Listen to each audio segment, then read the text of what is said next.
What's wrong with you, Susan? Oh, right. Susan's gone. Someone else now. Yeah, now it's Salami Swami or something. I don't know the guy's Do we have name. the name of? Oh, it works now. We have a name now. False alarm. I guess I'm not shadow banned after all. Stay tuned for more exciting paranoia. Storm hit. Looks like God is trying to shadow ban me yet again. Let me just check. Am I shadow banned by God.com? Whoa, look at that, guys. Looks like we are. God has you search banned, and he has lowered your discoverability. You know what that means? It's time for an alt.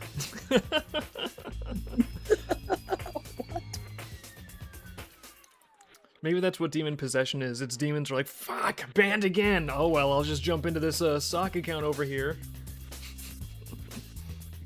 It's a That's little why they girl take, that like- spits out soup. Yeah, that's why they take like human form on Earth. They're It's just- because they're creating an alt. They're just ban evading. They're hijacking someone else's account. They're hacking. Demon hacker. That actually makes sense. Demonology unlocked. All you had to do is listen to our stream. So if that's what they're doing, then how do you counteract that? Like, are the demons using VPNs when they possess people? Yeah, you have to find their, like when you find their name, that's like finding like their actual IP.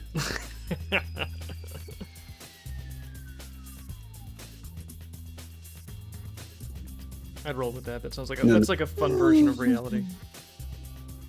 Yeah, they're just like, no, my IP, and then they go away for a little bit and they come back later. Once their router cycles.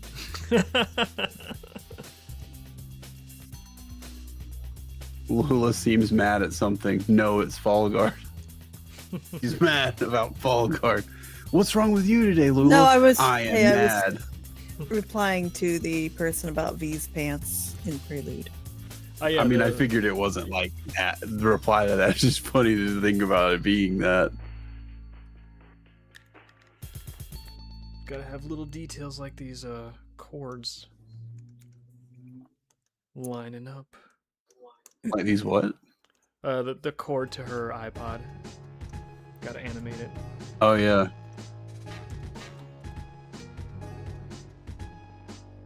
No, don't go off the playlist. When I say play all, YouTube, on a playlist, and you are not yet through the list, does YouTube need like AI to tell their programmers how a playlist works? Honestly, I think YouTube is AI. You'd think it would work better if it was, actually. That is true.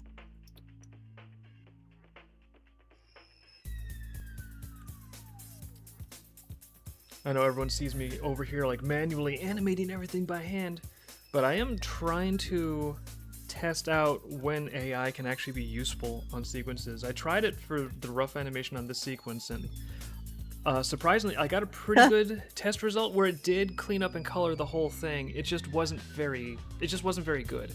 Good. Sorry, It was like boys. almost no Standard, life to it at standard. all. Yeah. Yeah. It's honestly, I've seen it before. It's when you have rough animation, it's the same thing with like a pencil drawing for a comic. Bad inking can just drain the life and the energy out of good pencils in comics. And same exact thing, if you have like rough animation with all this life and bounce and like verve to it, if you have cleanup animation that is sort of like just doesn't translate that energy, it will suck the life right out of it. It's cleanup animation is way more than like just trace the rough animation, you're done. It's like, no, there's way more to it than that. But that said, like I gave the AI a version of this animation before I even had like the faces or anything done. It was just like, basic character stuff like this. So the fact that it was able to get like a mediocre result, like not really acceptable for the final product here, but a mediocre result is actually still pretty impressive technology, honestly. So I'm hopeful that in the future it might continue to improve, and that would be pretty cool. It's impressive like what it can do, but it's not. Sometimes it'll do stuff and it'll just like nail it, and then sometimes it won't be it won't, so to speak. Yeah. Sometimes it won't. Although the sample I gave it, everything was so rough, I can't really blame it for, like, for example, like, look at this frame that I'm working on now. It could tell that was an arm, it could tell there was supposed to be a hand at the end of it, but it didn't know that this was supposed to be an iPod she was holding. But if you're just looking at this, like, unless a person is psychic, unless they actually know what is inside my mind, there's no way they're going to know what that's supposed to be, absent explicit instructions. So I can't exactly be like, AI sucks, man, it's just not worth it. It's like, no, it's a pretty impressive tool, but it's not magic. You can't just, like, press the animate something really awesome button and then have an awesome animation pop out. That's what people think it works like with drawing too, and it isn't. Yeah. There's some stuff you get with drawing you actually can kind of do that now, like you can just kind of tell it what you want and you'll get something that's very close to what you want, but it just depends on what you want. Do you want something very generic? Then you can get that, like, almost immediately from AI with the draw picture button. But if you want something that's, like, unique or has, like, multiple people in it or something, like some of that stuff, it still can't do too well without, like, some help, Yeah. And as soon as you're having to give it help, like, it's no longer a press a button, get a thing, like, machine. So, there's more involved with it still. I'm not even, like, ideologically opposed to the idea that you can press a button and get a thing. It's like, if people want to play around with it, it's a pretty fun toy, right? A magic picture box. Press buttons, get magic pictures out. That could be kind of fun. I could see that could even be, like, a form of creativity in and of itself, sort of like exploring the sort of things that will tumble out of this based on what you tell it. But that said, I'm still personally way more interested in its utility as a very specific creative tool. And it's got serious potential on that front. Like, there's a few things in this captain's log that it has helped, and it has saved some time here and there. But in general, the stuff I really want, I feel like I'm sort of, like, pushing the cutting edge of, like, what can this do to enhance my actual traditional hand-drawn animation? And sometimes the answer is nothing, but sometimes it can actually help a little bit. And honestly, when I say help a little bit, in the context of traditional animation, sometimes that means, like, saving you, like, a full day of labor, which is not insignificant. They say the middle of this animation looks like she is headbanging. They say she likes her music. Oh yeah. Once we release the captain's log, I should probably give the backers, the high resolution folks, the Blender files, because I don't know, your high resolution backers, you should have all the files to play with and have a good time. People can cycle, like, GIF animations or whatever you want to do. I'm not going to be like, how dare you have fun with animation I've made? I was not expecting her to be at a Metallica concert. What is the downside cost in the monkey paws twist of pushing this button? I don't know, I'm sure there's, like, a monkey's paw cost to AI actually being really useful as an animation no, they're tool. talking about, like, her pushing the button, I think. Oh, her pushing the button. We'll see. You'll find out. Spoilers. I don't even know if the captain's log we need to be that concerned with spoilers. It's really just like, oh, it's spoiler. Let it go. Okay. You can see, like, there's often stills. This is the sort of thing that I've never seen AI get good at yet. Like, the squash and stretch where she's, like, jumping up, and you can see at the top of this, she's pushing herself up so fast her head is sort of squishing and getting, like, flatter. And then when she comes back down, suddenly everything is extending more and the head actually elongates a little bit. And on top of that, like, the body and the shoulders come down first and the head actually stays up there and then follows afterwards. It's a overlapping motion like that in the in-betweens and things that, like, those are the things that really make, like, old school traditional animation feel bouncy and flexible and fun. And that's the kind of stuff where, unless it has very, very specific direction, AI doesn't seem to be good at replicating just yet. Or maybe we just don't know how to prompt it properly. But what I am hopeful is, I'm hopeful that if I clean up this whole sequence and give it some good color references, then that it might be able to, like, literally just color inside the lines for me. So that would, again, save like a day or two of time if the machine, if Arnold Schwarzenegger is up to the challenge there. Arnold Schwarzenegger. Why? Because it's a Terminator. Yeah. Is that the joke? Yeah, I was thinking about my own personal Terminator, except he's got a stylus instead of a gun. Sorry. He's cringe. I'm not sorry.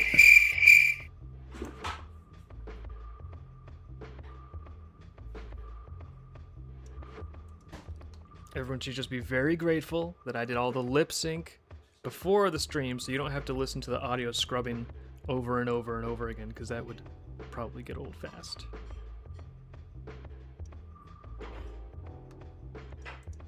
Probably, dude. The stream froze, and I don't know if it's just because the internet here, or Picardo, or what. It looks like it's still going fine for me here. It's going now. I think it's just Picardo. Yeah. Normal. I don't know what it is with Picardo, man. Like, it's just not. I don't know if it's just like this all the time, but like every time you stream, it's like it freezes. Is that happening for everyone else? Like, it's just freezing all the time? Is it also doing that on YouTube? I think it's just you. I don't see it doing that on YouTube at all. Maybe it's just me. Willie was saying it froze on Picardo. He had to refresh as well. I do have a little bit of a weird setup, so yeah, it could be. It could just be me. I'm just checking to see if anyone else is like also experiencing it. It's too bad because I want Picardo to be like a viable, cool platform because it actually allows us to stream not safe for work occasionally. But I don't know. Like, I guess platforms must need to have a whole lot of resources and money to facilitate like wide-scale mass streaming from many people and have it always be smooth. The server demands must be off the charts for that.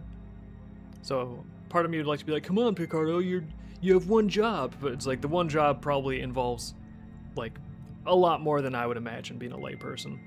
Well, knowing you, you'll be like, oh, this isn't good enough. I have to make my own Dreamkeeper streaming service. I don't want to. I do not want to be always constructing like pieces of civilization. I would love to live in a civilization where things just actually function properly for everybody. It just works.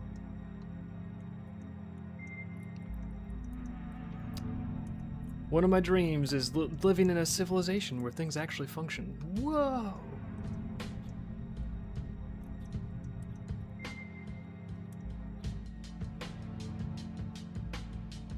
What I'm doing now is I'm going through and I call this the tight roughs stage, because when I go through and do cleanup animation, I need to have a little bit more of an idea about where the details are before I can really dig in and start doing cleanup. So this is a stage where I actually just bring just enough detail to the rough animation that I'll know what to do when I'm doing the cleanup. Yep, when you animate, you don't want to do like one completely finished drawing at first and then the next completely finished drawing at first. You want to do roughs to make sure everything works and then go back in and add as you go. Yeah, I mean, I even, I don't know if other animators have to do it this way, but I even put the bangs on a separate layer.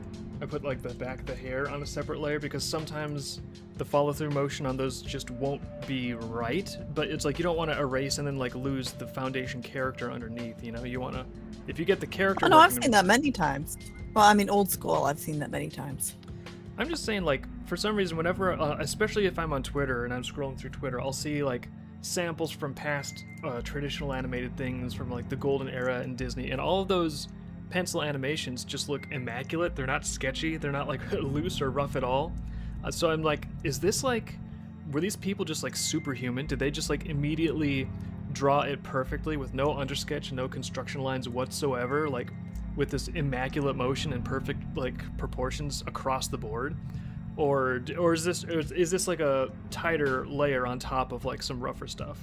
Like, I just don't know. But I know for me, I gotta have like super loose roughs to get like the feel of the motion and the squash and stretch down.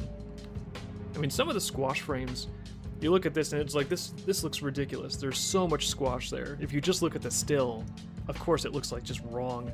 But when you see it in motion... You know, this is the second time I've seen her head into her crotch here.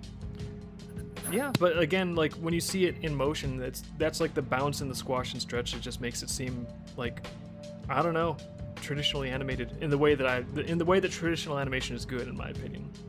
I know nowadays a lot of people just sort of have like these graphic shapes with some bones and splines attached in there, and it's not like it's bad. It gets the job done on a budget, which is, there's something to be said for that. But when I really think of like, what do I love about traditional animation? It's like this just fluid, lively, bouncy squash and stretch feel to everything.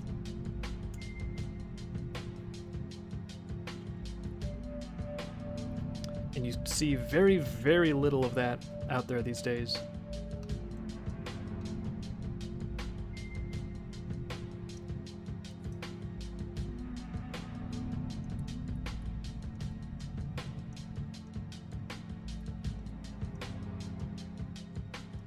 I'm just waiting on the link. Like, what is that? Right, or whatever, to come in. The bad SFX to come in. Bad sound effects. What sound effect are you? Whichever Like, one you pull up, that's which one- the one that always sounds like Which one are Sonic. you to me, talking about? The Zelda Link thing that you always pull up. The crate thing. The Link. Great. Yep, there you go. Why That why one. would that sound effect come up now? Did I do something wrong? Am I saying something dumb? What's It's not the sound effect for that anyway. I don't know why. It just sounds fucking sarcastic, like you weren't listening, and then just like push over. Yeah, sure. Great. that Link sound effect is the bane of my existence? It's like Link isn't taking anything seriously.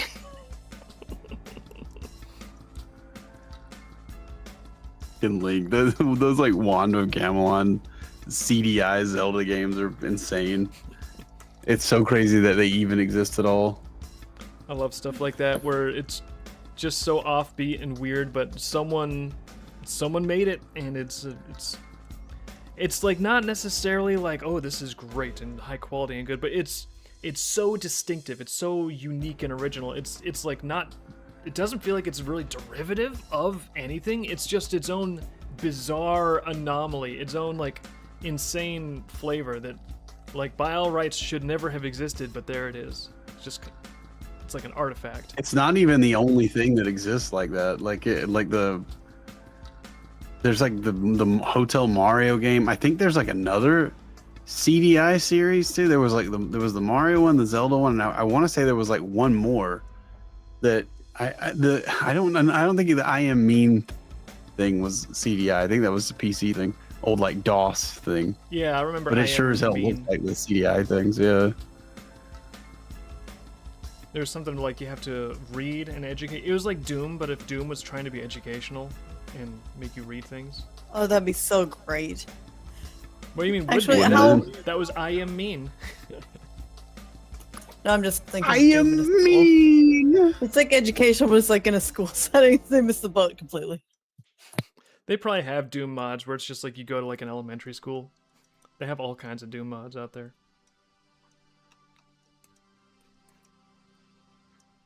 There's one that I saw that was cool. I think it was called, I saw a video about it. I haven't really had time to play Doom mods myself. But this was interesting because it was a Doom mod that was sort of loosely inspired by House of Leaves, which is a crazy book if you've ever read that. Like just like actual. Well, I know what you're talking about. Yeah, MyRoom.wad or whatever. Yeah, My House, and there's like some cool secrets where you just get into like these bizarre, like total pitch black mazes in there. It's a fun little walkthrough on YouTube that I got to enjoy when I was drawing. Sometimes when you're drawing a lot of things, it's helpful to have other people handle all the video game playing for you. That's called efficiency. That's okay. Yeah, Dave, you have other people to play video games on YouTube for you. You don't need to play video games on I your have channel. servants to play video games for my servants. Yeah, there you go. Oh, living the dream. Just taking their YouTube money while your servants play video games on your channel. I need some servants I think to those come are in called and beat Sonic 2 I think those for are called me. children. Children? Servants? Same thing. Yeah. Oh, there was some children doing stuff in our neighborhood today that I thought was very sweet. They had a little lemonade stand in 10,000 degree weather, so I was like, wow, these kids really, really want like 50 cents, and I want to reward them for having a little bit of an entrepreneurial spirit, so I went over there and bought a lemonade that I couldn't drink, but I gave it to Liz, so it didn't go to waste. It has sugar in it, so he brought it to me. It's so dumb. You should have yelled at those children and be like, "Hey, stop putting sugar in your lemonade. Use monk fruit sugar." They're out there. No, you can just come up and be an asshole. Be like, what kind of like? Can you have a non-sugar sweetener in this? Because I can't have sugar. I don't want to. What kind of alternatives do you have for me? I don't want to tell these kids like, nice try, but this isn't quite good enough for me. But they did have options. They told me like this pitcher is fresh squeezed, and this pitcher is from powder. Which one would you like? And I was like, I'm gonna go with the fresh squeezed one.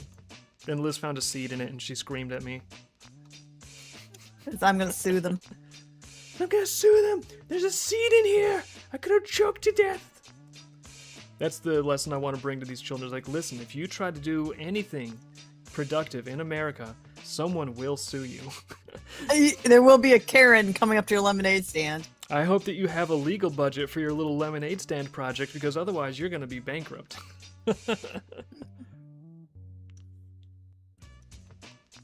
It was cute. They did not last the whole day. And the parents brought out a tent for them. Oh, it was very sweet. Well, yeah, you have to bring out a tent. It's just been like legitimately hot out here. It's, you know. It's been, I think it's been like 94, and then it says on my phone like 100. It feels like 108. They always do that where they're like, listen, it feels like it's 10 trillion degrees, and then it's like, it's not 108 degrees. Who are you kidding? But they're like, well, it feels like it is. The Weather Channel news updates, the apps, they're always trying to be so melodramatic.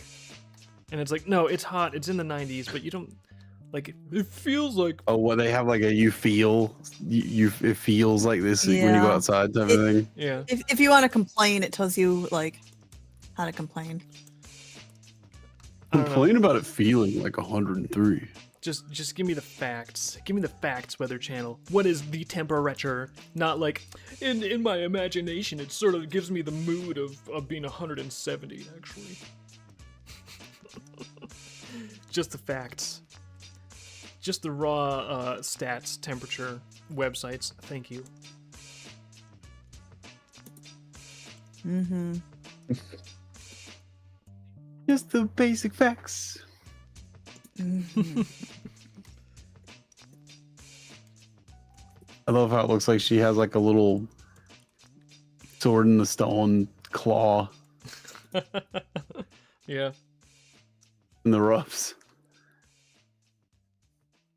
Yeah, some of these in-between frames especially, it's more important to capture like sort of like the dynamic feel of things and less about like the actual like detailed structure and proportions. Like if you sit here with a ruler and you're like, well, her humerus measures 13 centimeters in the last panel, and in this panel it's actually 17 centimeters. There's no way her bones could stretch that much. That's unrealistic. It's like, yes, totally is, but it looks good when you play it. Well, the tail's also unrealistic. Thank you for keeping up. I'm just defending myself in advance from all the people that are like, David, your anatomy is not correct. And I'll be like, no, it's better this way. It's better. It's a style. Shut up.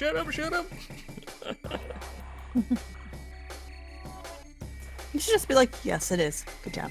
It's just my style, bro. That picture with that wolf, where they've drawn like the fucking like muzzle of the wolf at like a completely different perspective. Yeah.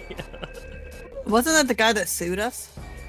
I don't think so. I don't think it was the same guy. That would be really funny if it was. No, I don't think. Well, I'm just remembering it. I guess I'm remembering a different coyote picture with the muzzle just like completely sideways and the eyes like way off center. I don't know what you're thinking about. I don't think the person who sued us is known for actually anything anywhere, so it's not. Oh, that is true. So if you're like, oh yeah, it's like this thing that people are aware, it's like, then it's not him. He's like, the only thing he's known for is apparently suing an artist over the stuff that the artist drew, and he's not even known for that because it's, no one really cares. It's just a lawsuit that we had to win. It's not like national headlining news or anything like that. No, but it's in the court publicly, forever, like your newsletter. I do think it's hilarious that they put my literal victory lap newsletter. Like, they got so butthurt about that, they put that into the documents of the court and tried to, like, whine to the judge about it. Like, judge, he's saying that he won. And it's like, and the judge is just like, yeah, okay, so this is over now. But now it's part of the official court docket because these idiots submitted it. Yeah, thank you for sharing. Yeah. I heard crying helps. but we should probably endeavor to be kind even to those who wish ill upon us. Because we're better. No, just because, I don't know, it's probably a better way to be or something. Or something. I don't know, like, honestly, carrying around, like, malice is just, it's too much energy. It takes too much work. There's not really much of a point to it. It's like, what are you going to do with that? Like, wake up every day and be like, grr, I've been wronged. It's like, yeah, okay, so... People do. You could go on Blue Sky and tell people about it. In fact, you could find YouTube videos and post as if they're you. Yeah, I could tell. Rage. That's what everyone loves to hear about. They love to hear about, like, oh, tell me your problems. Because, I don't have any of my own.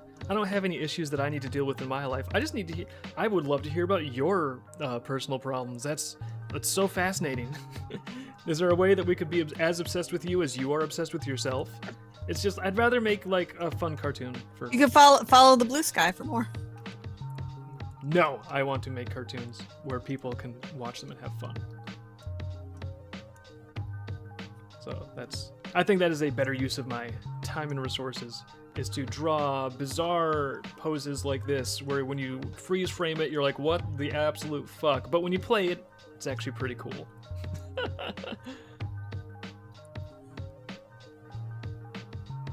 Actually, we're gonna skip ahead. I like how to the this arm frame. just goes like through the leg like that. That's crazy. It's behind the... You two, et tu, Brute, et tu, Liz.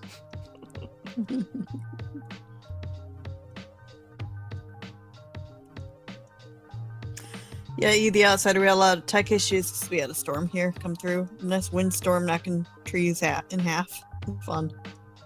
Fortunately, the tried and true technique of like turn everything off and then on again actually seemed to work to clear it up. Because yeah, initially the stream was just like sputtering on and off, but now it's just working just fine. Yeah, how are you still wired in? Magic. Magic. Nobody knows that Mr. Bean reference. It's so obscure. I do. You just laugh at your own jokes. I know you are. Some of them are just for me. I know. I get that reference. That's all that matters. I still haven't had time to try to track down Time Bandits and watch that, but I'm going to try to do that. I know. After this animation is done, I'm going to treat myself.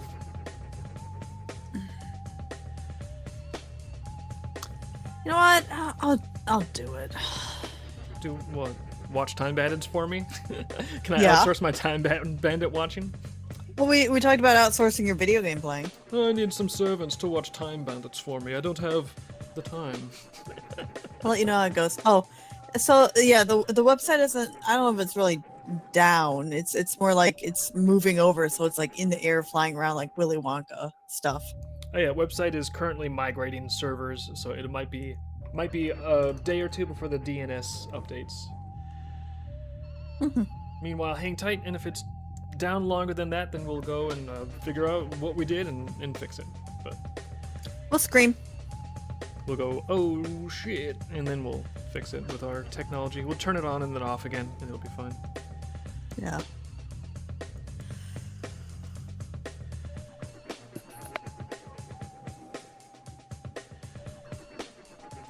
Also, generally speaking, while I'm sitting here coloring things, big thank you to everyone that backed the GarageBand campaign, because it is now over, and it was very, very successful. Jason's first campaign, first comic book, brought in over 20K, which is, I think that's fantastic for a first-time comic. So everyone that helped spread the word, everyone that backed it, picked up some stuff, thank you very much. And that's actually one of the reasons I've been doing so much of this animation, because this animation is intended to help be a captain's log that also promotes GarageBand. And it's like, animation took over a little bit more than I thought it would, so it's going to be a bit late for that, but fortunately GarageBand did just fine anyways, so all is well with the world. That said though, I kind of want to, I think Kickstarter lets us up the price on stuff and make it available for late pledges. So we're gonna let the late stuff be open until I actually do get this captain's log out, because in case there's any people that weren't aware of it, that this captain's log could reach, then they would get a chance to jump in before we totally slam the door on them. Willie Silver says I can get a bigger garage now. Yeah. And Mammal says he loves GarageBand. Yeah. Thank you. Well, Mama, you've been really helpful by actually making like Laura's and ways for people to generate like a fan art of it with AI. So thank you for contributing creatively in that way. That's kind of awesome of you. I don't know if have people been making mini characters or taking advantage of that. I haven't been really able to keep an eye on it. As soon as you go into like an animation project, anyone out there that has done an animation project, you sort of like disappear into a portal for a while. Okay, everybody in GarageBand has Laura's except for Anton because he's weird. Amanda's guy. Good. That means that all the people that are flooding in for Anton commissions, they'll have no choice but to commission me. I've got the Anton market locked in. No Anton's allowed in the clubhouse of GarageBand. He can watch. Anton can watch only. Anton the cuck confirmed.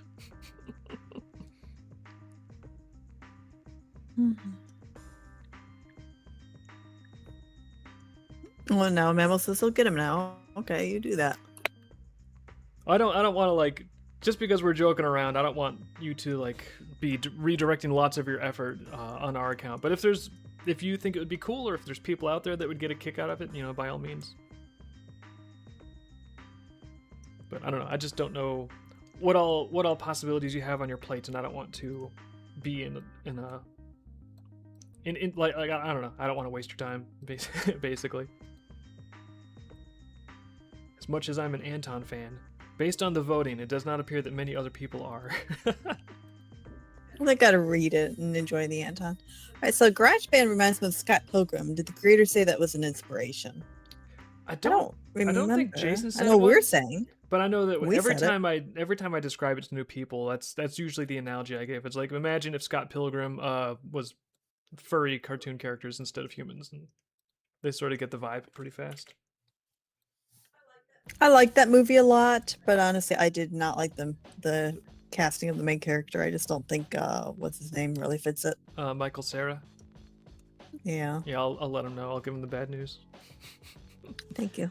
At first I was like, this doesn't look like the character from the comic at all. He has a totally different vibe. But if you just take the movie as its own thing, I think he actually works out fine. I think it's a good choice. Yeah, I agree. Oh, Amanda says the issue is Amanda's student is difficult to train where the base model is filled with anime or furry chicks. Oh, yeah. Yeah, I will say, like, I think that's one of the things I run into with trying to use AI as an animation assistant tool, is there's some things that it can do actually really well, but they tend to be things that are a little more on the generic side. And when you want it to do something really specific, then it's sort of like, well, I don't really know what to do with this. I haven't really done this before. Or her glasses are going to fly up and then land back on her head because I have the power to do that. Oh wow, they really are. That's nice. Yeah, I figure if I'm this sequence, I could tell when I was doing the rough animation, I was like, you know what, this is definitely going to be something I think I'll have to do myself. I don't think the technology is there to like clean this up for me. And even just like thinking through what I wanted it to do, I was like, I can't just be like, AI, have her say a line with this tone of voice and turn around and be, it was not gonna make this, and this is what I wanted. So I could kind of tell like that there was gonna be a lot of just manual animation in here, which honestly, part of me, every time that's the case, I'm like, yes, I get to do some more animation. But if I'm doing the animation myself, might as well have fun with it. Well, you might as well flex a little bit. Yeah, just get these details in there, make it special. Otherwise, why do all the traditional animation by hand if I'm not going to be adding like fun little details like that in there? Originally, we were going to have her sunglasses go down, I think, after this, but we forgot to do it. And we're animating this out of order based on conveniency and time. So that's the problem, is if the future doesn't have the sunglasses down, then everything around it can't have the sunglasses down. Yeah, I still think it's okay. the way it is. It'll be all right. We're not gonna go in and revise those sunglasses. So we'll just live with it. What layer is this on? I'm glad you got that audio lip sync done ahead of time though, so we didn't have to listen to that torture. I actually had a rough glasses layer. Oh, that explains it. Yeah, otherwise this would not be so much fun to listen. Like, if you guys think, oh, Dave is talking, it's not the best. I hear you, but it would be even worse if you were hearing the audio track just like scrubbing forever. It gets old. Mm-hmm. You don't even use headphones around here when you do that. Oh yeah, that's a good point. If you ever want me to, I can bust out the headphones for it. I just didn't think of it, and it's not that long. I don't care. The outsider says he can feel her anger in that frame. Yeah, the rah. Yeah, this is my character, Lula. It reminds them of Catra from the She-Ra animated series. I don't remember Catra. Actually, she reminds me too a little bit of I forgot the character's name, but she's in now I forget the show's name. Is it an anime? Yeah. I don't know. Outlaw Star, that's the show. And there's like a sort of like a cat girl female character from the Katarl Empire that joins the main character on their ship. And she's sort of like insane and super strong and like has like sort of tiger-like characteristics. So I know we didn't really like plan that in advance with Lula, but like she's sort of getting into that archetype, and the crazy hair and the ears, I think, and then like the teeth having a little bit of point to them is sort of all building into that sort of archetype, which I don't mind at all. Yeah, I think it's fun. that's all right.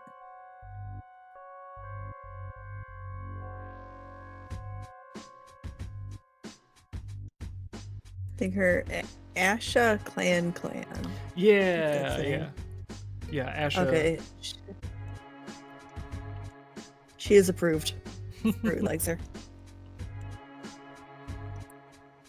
Or EMV likes her. I'm sorry. She's a classic one. Approval received.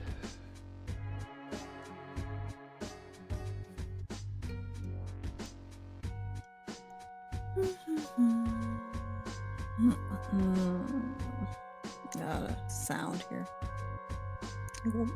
More leaders are talking to me. World leaders. Yeah. Are they asking you what to do about the storm? No. I'm getting an alert that the Viscount, with a couple of tweaks, could be a PS2 Ratchet and Clank design. Oh. I will consider that high praise. I'm not sure that's high praise. What? Why not? Ratchet and Clank design? Viscount? Because I saw a pic and it looks cringe. A pic of the Viscount or Ratchet and Clank? Which one of them was cringe? The Ratchet and Clank guy. Ooh. Yeah, I'll be right back. Hold on.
Okay.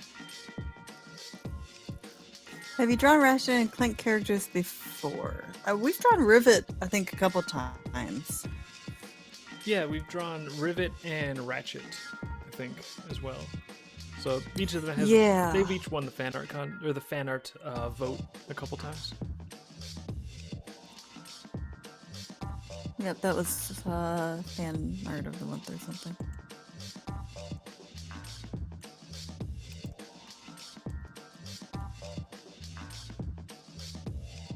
Of course, the fan art for June was Kit from Game Overs, and as soon as I get this animation and Captain's Log 4 out, I'm gonna jump on getting Kit prepared. So in the meantime, everyone's patience is appreciated.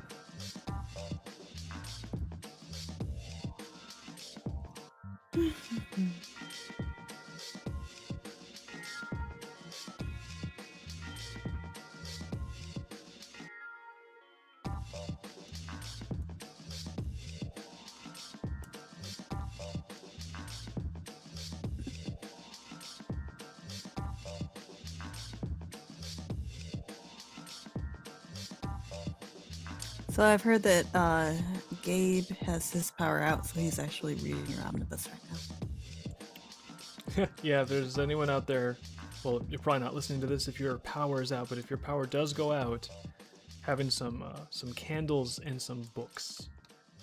Because that's the nice thing about books is it doesn't matter if the power is out or if the internet is out of commission or whatever.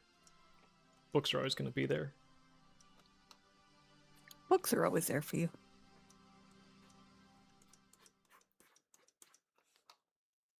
Yeah, just a nice little save point of permanence. It's one of the things I really like about books.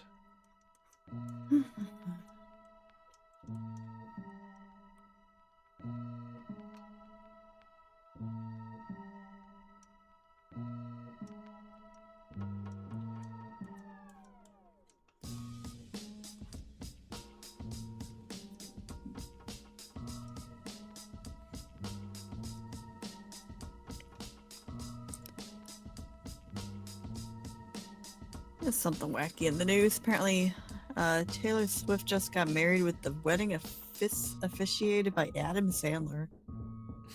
Okay. What? Why? Was he wearing oversized shorts and like sandals? What the hell? Why? I mean, he doesn't always have to be the cliche Adam Sandler character. He doesn't always have to play Happy Gilmore. You know, I'm sure he's got some range. No, he does that in public. He just dresses like that all the time. Oh, well, maybe he put on a suit to marry Taylor Swift. Is he a priest or something? Like, why is he I don't marrying know. people? Or maybe like in the Hollywood religion, he's like the equivalent of a priest. I don't know. The Church of the Holy Box Office recognizes Adam Sandler. Mm-hmm. Okay, Ratchet and Rivet were picks. Hold on. Rivet was a little, like a very simple animation kind of thing, but not really. Yeah, I'm not sure if I would describe that as much of an animation as like a sort of an image sequence. Oh, they're asking the tectonic animations. Those will be in a Captain's Log video, and we're going to do little clips as we go. So when it's all done, it'll be on YouTube as a bunch all together in video form, and then individually as they go. They're saying Adam Sandler was the wedding singer. But... Oh, that makes sense if he is the wedding singer. Okay. Because obviously the movie is Wedding Singer. Thank you, Audio Man. But I just thought it was going to be weird if he was like the priest or the pastor or the whatever guy. Adam Sandler is the pastor. You joke. That's the sequel. No, that's the sequel to The Wedding Singer. You guys don't do Hanukkah? I've been ordained as a Protestant minister. Uh-oh. Mom's going to be so mad. My booby's gonna kill me.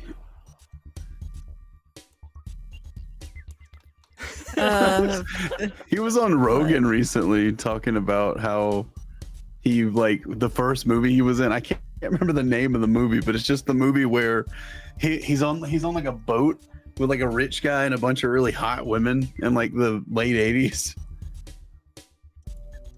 And that's it. I don't know And what they that just means. hired him be because any they movie in like the to stand 80s. up. How do you what? It could be any movie in the 80s. Could it? It's probably a pile of them like that, yeah. A bunch of guys in the 80s were like, listen, we got a budget. We want to, quote unquote, make a movie about hot chicks on a boat. How are we going to do this? Well, we have to get hot chicks on a boat. Oh no, that's our job.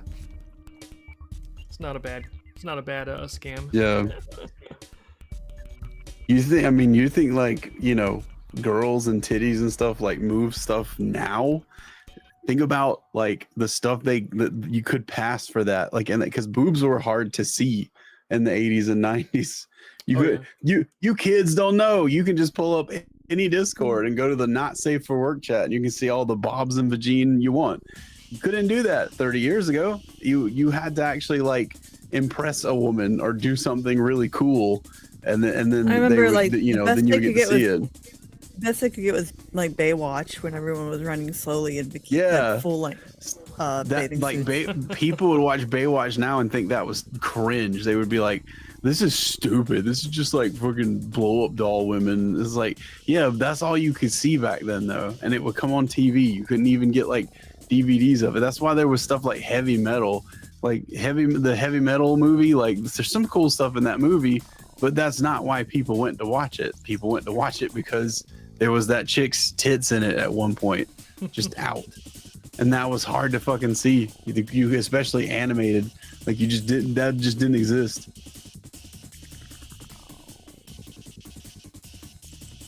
Yeah, it's a history of Bob's and Vagine. It actually makes me curious about animation because now there's so much like anime coming out of Japan where it's like boobs, you know. It's like I wonder if you had like a graph and it's like, okay, all of animation in history, how many frames of animation were like for non-pornographic projects versus how many frames of animation are for like explicitly only pornographic projects. I have no idea what that balance would be, but I feel like it would be sort of indicative of like human appetites and like, do we satisfy like the lowest common denominator more, or do we sort of like aim for higher things at like a equal level of vigor? I mean, the 80s, I think the best they had was Jessica Rabbit in the 80s, really. Yeah, I'm not even saying like, was Roger Rabbit 80s? I guess it was, yeah. Yeah, I'm not even saying like, ooh, porn bad. I just think it'd be interesting to know like what the stats are on the overall proportion of like animations. Well, it might not give you a lot of information to know the frames.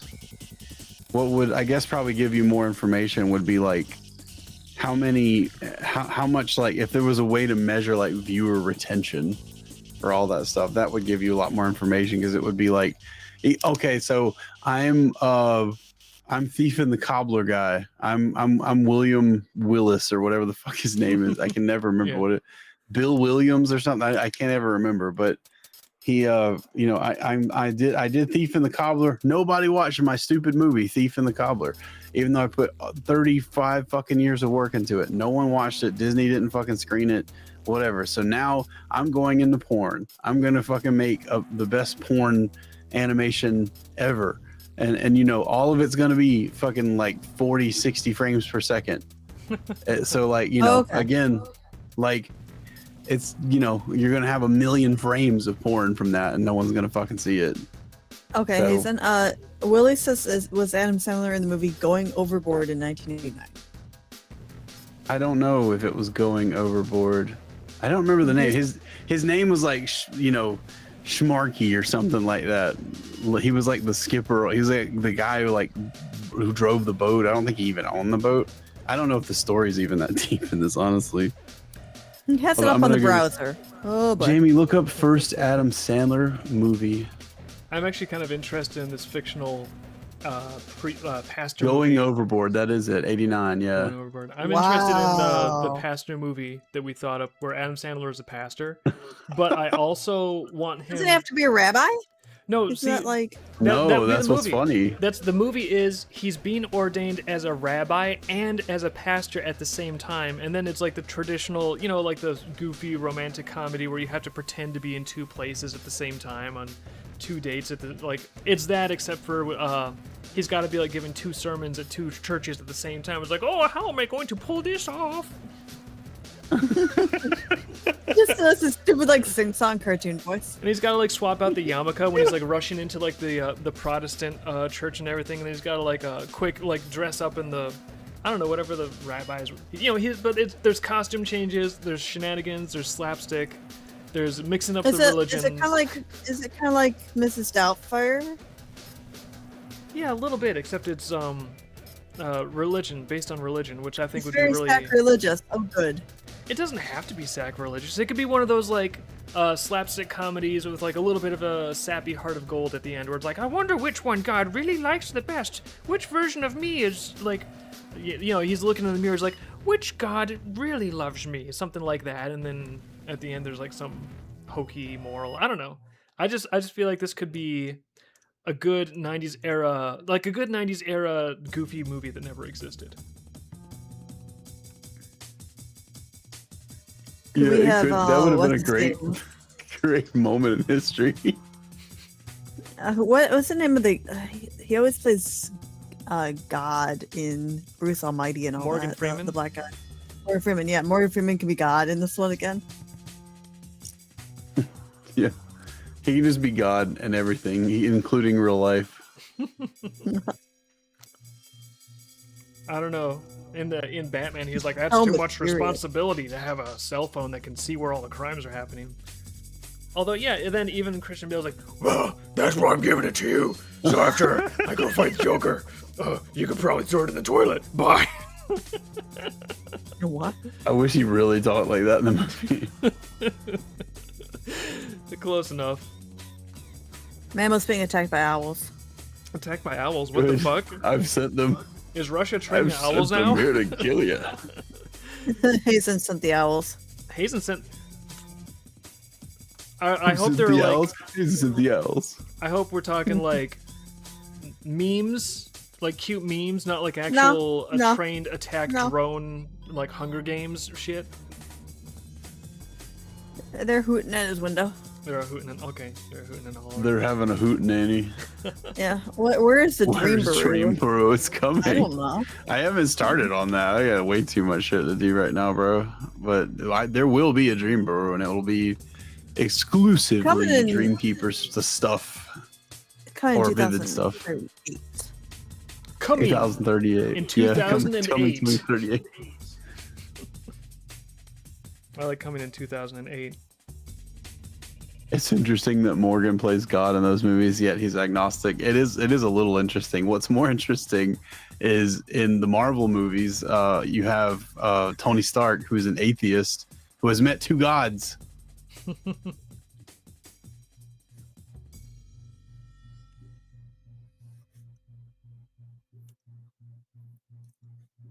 I don't care what anyone says. I like the way they changed Thor over time in the Marvel movies. He was way more interesting as just like a goofy fuck up son of Odin. People hate the Thor 3, Thor Ragnarok, whatever Ragnarok was, the one where the woman comes and ruins everything in Asgard, and then like the Hulk beats her ass or something. I don't even really remember a whole lot. Like they get trapped on like a junk planet that Jeff Goldblum runs or something. What? I have not. Yeah, not up to speed on it's my like Marvel insane. At all.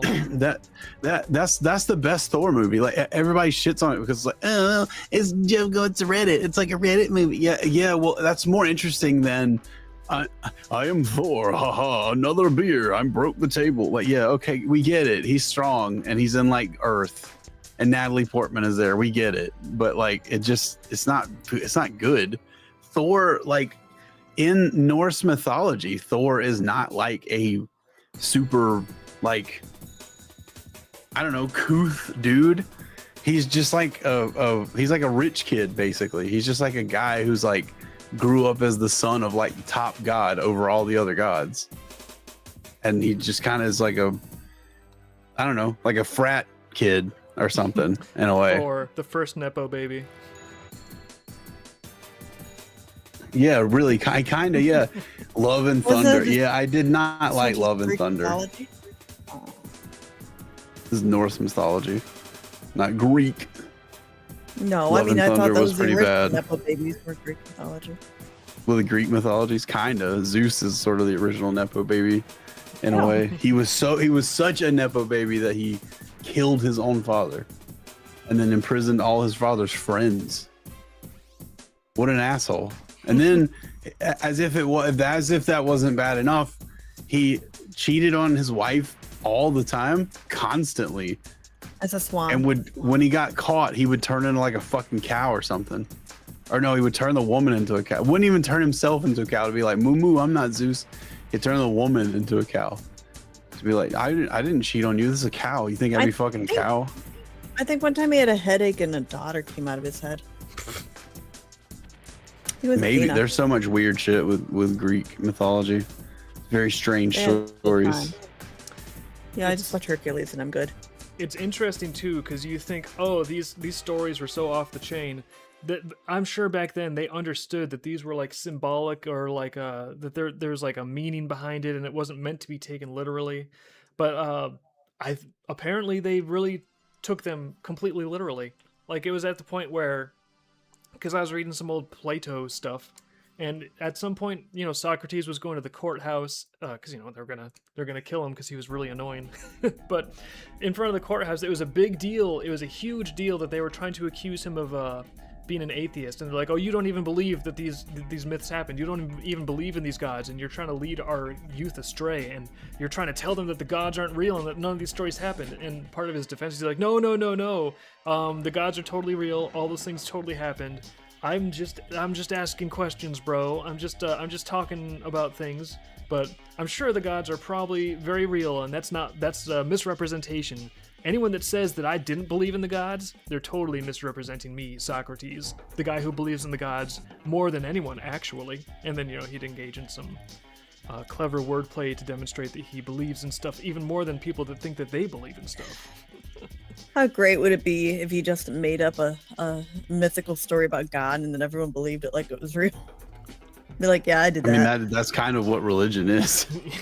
Yeah, that's sort of like we're describing like a literal civilization where that was in fact what happened. But yeah, at first, every time I hear these ancient Greek stories, I'm always like, oh, they sure had fun with it back then. They must have known what they were doing. But then, based on these old accounts, it's like, no, they took it super seriously. They were not having fun with it. It was not a ha-ha joke, or like, oh, well, you know, it's like a fable. The moral of the story is like, no, they were like dead ass, like, this happened, and if someone doesn't believe this happened, they're a heretic, and we should probably ban them from society or kill them. Okay, as you animate, can you explain your cool is old or cold is old, hot is new system here? Yeah, sure. You can choose your own color on the onion skinning, which is very handy. Whoa! And just to help me remember, what am I? And this what is am I doing? Blender, by the way. Yeah, this is Blender, which is free. By the way, yeah, if you ever want to get into animation, Blender, completely open source, completely free. This is Grease Pencil Blender, and it's got lots of neat features, even stuff like a sculpt mode, where you can like make things move around. But what I like to do with the onion skinning is I like to have the old frame be old, and then the new frame be the old is cold and then new is hot. So if I have like a cooler color, I'll know that that's like, oh yeah, that's the previous frame, and if there's like a warmer color, I know that's the future frame. So it just helps me keep track a little bit easier of what the different onion skinning things are doing.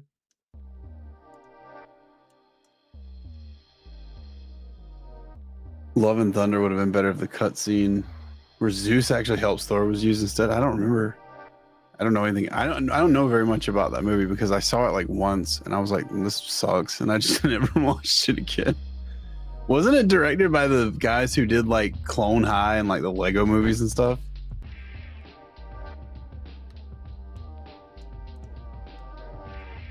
Uh-oh. I'm still here. I just don't know what they're. I just don't know. We're what waiting Love for an and Thunder answer is. because I have no idea. I've never heard of this. I am behind. Yeah, the guys who do the Lego movies, they direct like quite a lot of stuff, and they apparently really wanted to, for a long time, really wanted to just do like a season 2 of Clone High because that was where they started, I think, doing stuff together. And Clone High, believe it or not, allegedly canceled over how mad it made Indian people over their portrayal of Gandhi. So much so that like a bunch of people in India went on a hunger strike, and then they were like, well, we'll change it to where Gandhi's not really, he thinks like he's Gandhi's clone, but he's really like Gary, not Gary Oldman. Who's the guy from Different Strokes? Or no, good. No, it's not Good Times. It's Different Strokes. Gary Coleman. Oh, okay. Yeah, I've never heard of they're a gonna make hunger it where he strike was working, honestly. I don't know. MTV got like worried about it. They were just like, well, what if all these people starve because of our little cartoon? Then if you starve to death because of a cartoon, maybe you're just supposed to die. Maybe it's natural selection. Who the fuck starves to death over a cartoon, man? This must have put been... a cartoon out on the internet and make fun of me. Say whatever you want. I don't care. Like, I'm not gonna starve. That's the last thing that's gonna happen. I'm not gonna starve to death. This must have been back in the time period when, like, there was cancel culture still had teeth. I feel like now, I'd like to think now, most executives kind of understand. Oh, if there's a group of like 2,000 people that are screaming bloody murder on social media, and this is the most important thing in the universe to them. Like, you know, back in the day, they probably would have thought, oh my god, thousands of people are angry, what have we done? And now I think most executives probably, I would imagine, understand, oh right, there's always going to be a few thousand insane people, and that is like less than 1% of our target demographic. That's less than 1% of our customers. So if we cater to them, we're just going to lose everything, so we just need to like tune these people out because they're insane. And if we tune them out for like longer than 4 days, they'll find something else to scream about. But, you know, I don't know, whenever this show got canceled in the past, presumably the cancel culture stuff was too new, and they didn't understand it well enough to just like ignore it, and they didn't have the common sense to just ignore it. So too bad Clone High or whatever that show was. Yeah, it finished like its first season, but they didn't renew it. That's too bad. I mean, maybe it wasn't. I guess those people were able to eat again. Thankfully, it saved billions of lives because it did not get a second season. Thank God all those Indian people could eat, but then later it did get a second season. It got like a little revival thing because like for years, the two guys, I can't remember their names, but like the two guys who did it said for years, like, yeah, we loved doing the Lego movies, they make good money and stuff, but what we really would like to do is get back to work on Clone High because that's like our thing that we really love doing. And eventually they did get a chance to do that, but I don't know if it was good because like I saw there was like not a reboot, it was like a season 2 that was happening, but because there had been so much time, it looked like they had changed it to where like it was like now times instead of like early 2000s. Which was kind of what the art, it was weird. It was like an old UPA thing. For a long time, I thought it was like a Craig McCracken thing that was on a Cartoon Network because of the way it looked, but it's not. It was an MTV cartoon, but they got to do a season 2 of it or whatever. And again, I don't know how good it was because I didn't hear fucking anything about it. So I know some people who are like hardcore, man, Clone High is like the best fucking show, and I didn't hear fucking anything from those people about the second season about it. So I don't know if it was any good. Probably not. Usually if something's good, if something has at least one redeeming quality, you'll hear about it, or you'll see fan art of it or something. Like that Gameoverse show. Like I've not watched it. I've not heard anybody say, wow, that the story is really good. The dialogue, the writing, the acting, everything is, whoa, it's spot. You know, I've not heard anything about that. What do you hear about? You hear about the Mega Man cat girl because she's cute. and you see a lot of art of her, but that's all you see, which to me signifies that what clicked with a lot of people is that there was a cute girl that was like the main character. And that's fine. That's all you really need. It's not a bad ingredient at all for a franchise. Like sometimes that's actually enough. If you just do that ingredient well, you might be okay. But you know, yeah, you can. I mean, no, you absolutely can do that. Look, there's tons of shows that just like they're, you know, the people are gonna crucify me for saying this, but that XJ9, that's whatever that show, My Life as a Teenage Robot. Like, what was that show? Do you remember fucking anything about that show other than the robot girls? I never. That's it. Yeah, exactly. No one talks about it, but you still see fan art of the main character Jenny, and you still see art of the hive, the cluster bad guy woman who's like a bee robot woman, and that's what you see. You don't hear anything about the story or how it was funny or anything like that. You just see stuff about the girls because that's what people remember, that's what people like.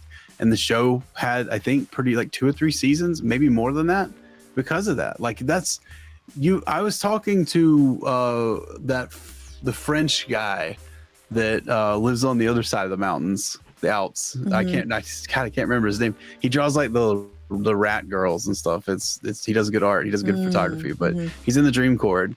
I can't remember his name, but I was talking to him about this the other day about how like you don't have to do everything well for a story to resonate with people. You just have to make it.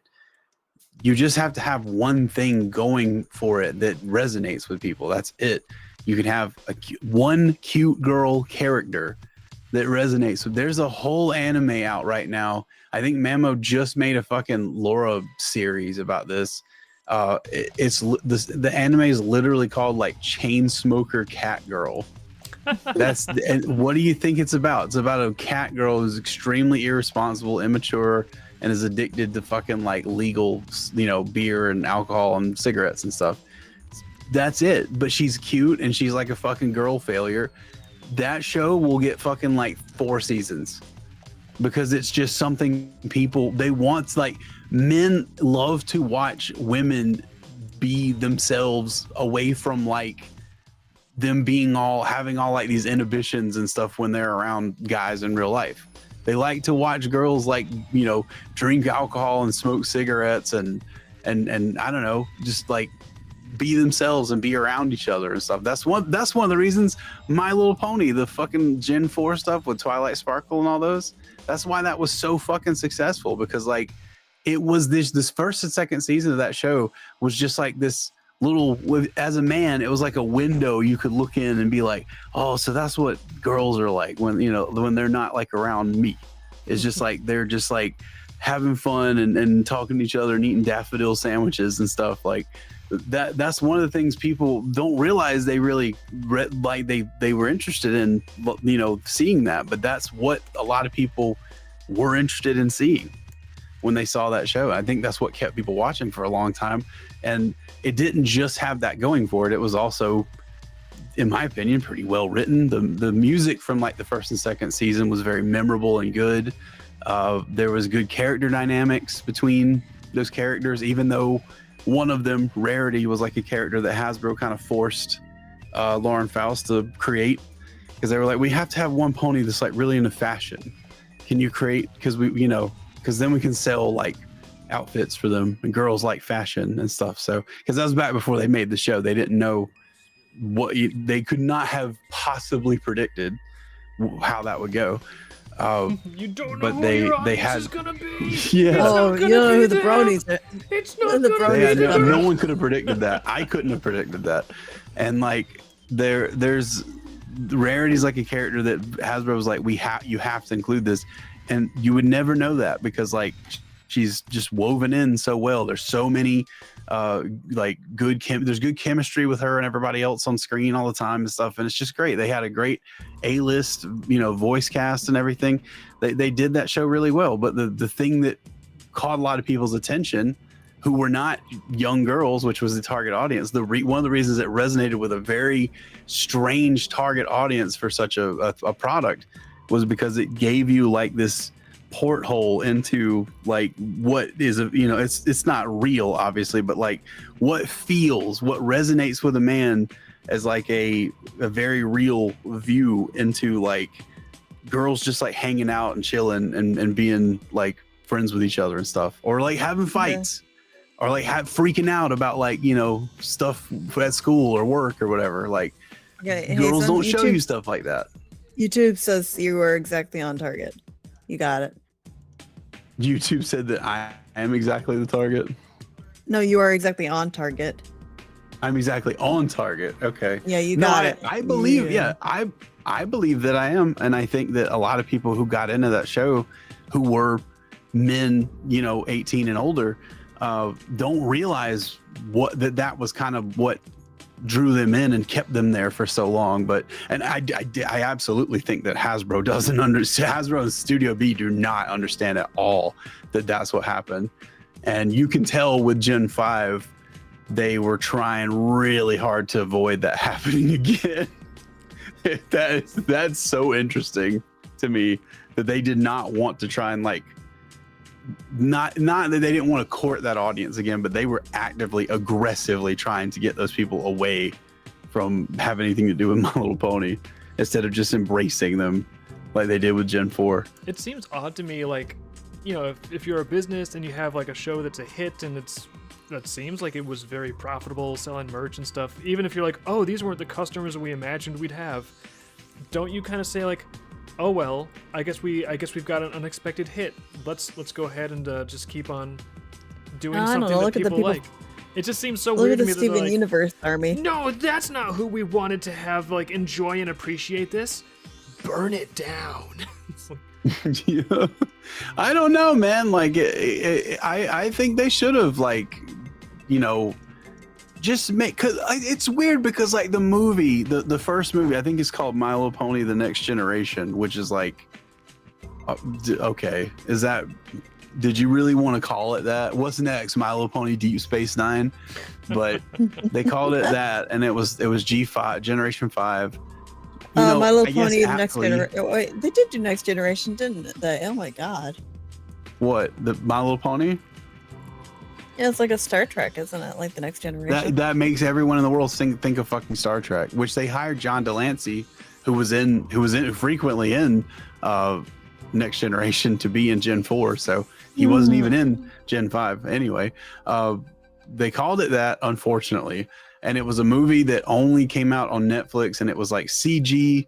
It was total departure really from G4, even though they had the original characters and voice cast come back for like a little, you know, prologue type thing in the movie. But they were just trying to do something completely new with new characters and sort of like a new world and everything in a way. And I thought that was great, and the movie to me was great. People I know that didn't even like the G4, who I forced to watch that, they were like, "Yeah, that was all right." You really liked Izzy. I really did like Izzy. Yeah, I thought Izzy was everything they kind of were shooting for with Pinkie Pie in a way, but is, you know, she's different than that, and like, I don't know, she's good. She's a great character. She's funny. There's a lot of like weird like physical and visual gags with her that are some of the funny stuff in the movie. If you have not seen that My Little Pony Next Generation, I highly recommend. Even if you don't like My Little Pony, like it's got James Marsden in it.